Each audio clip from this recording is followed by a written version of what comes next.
So, welcome guys, welcome everyone to the beginning of many reviews for all the Superman movies that I own and all the Batman movies that I own leading up to Batman v Superman. Now, for all of my reviews leading up to Batman v Superman, excluding Batman v Superman, I will be going in depth, talking spoilers. So Superman was the first Superman movie, live action color Superman film, was directed by Richard Donner, came out in 1978, and starring Christopher Reeve, Margaret Kidder, Gene Hackman, Margot?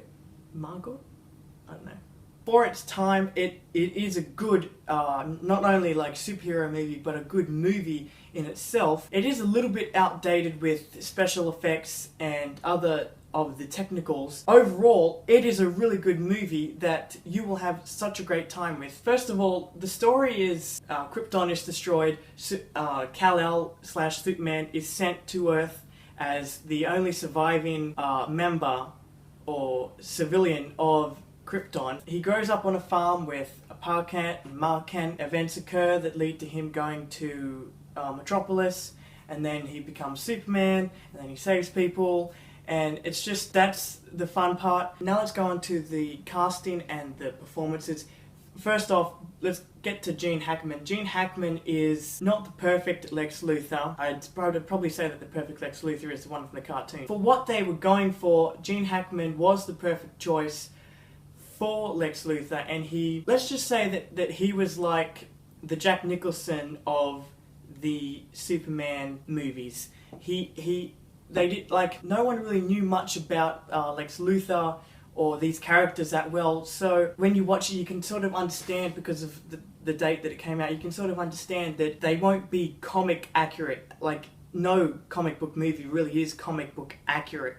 But they got close enough, and Gene Hackman was the perfect choice. On to Christopher Reeve. Okay, this guy is the perfect choice for Superman. He might not, he's not as big and buff as, say, like Henry Cavill, but he definitely has the character, he embodies his performance embodies the ideology of Superman, the characteristics of Superman. He just is the perfect performance-wise embodiment of Superman and both Clark Kent. Personally, I think he did a better job I think he did a better job as Superman than Clark Kent. I'm just going to go back onto the story for a little bit. One character in particular that I think that is just shoved into the movie that I never really liked at all was Otis. Every time Otis walks on the screen and starts acting or doing whatever, it just reminds me of when this time period, of what time period this movie came out of. The best way that I can say this is that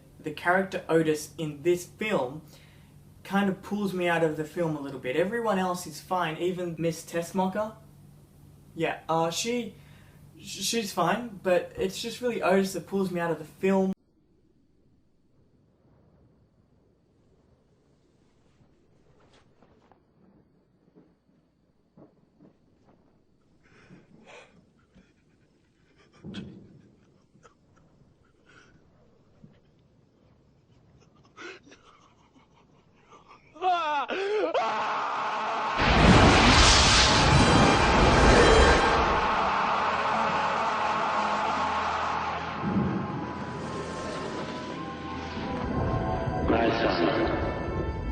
It is forbidden for you to interfere in human business. One thing I do know, son, and that is you are here for a reason.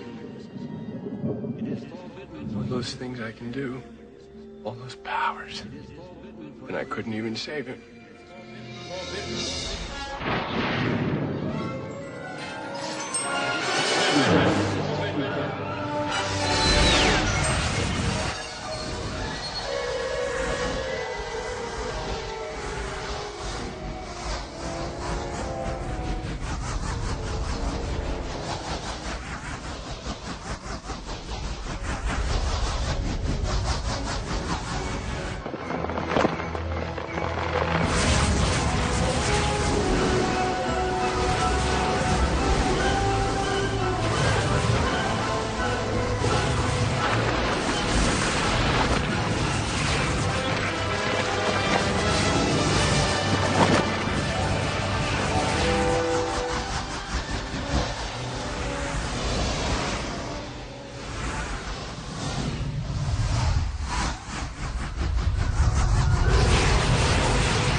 personal opinion of mine, I think this is a bit far-fetched and kind of took me out of the movie a little bit. Now, I know I might be saying that, like, I know I might be coming across as this movie is, like, crap and a piece of, like, it's just the worst superhero movie ever made, but it's not. It's a really enjoyable movie with great performances from a great cast: Gene Hackman, Kidder, Christopher Reeve, and the story can get a little bit far-fetched at times and goofy, but you gotta remember, and this is what I like, I have trained my mind to remember every time I watch this movie. It came out in the 70s, okay? It came out in 1978. So you gotta just keep that in mind, that back then they didn't really have much knowledge of superheroes and how to tell a good superhero story. So if you haven't seen this movie and you want to watch it, just keep that in mind, that it came out in the 70s. If you are a person that have seen it and you don't like it, then that's your choice. But for the rest of us that have seen it and that do like it, this is what we all look upon with nostalgia. That's basically it for this superhero movie review. So bye.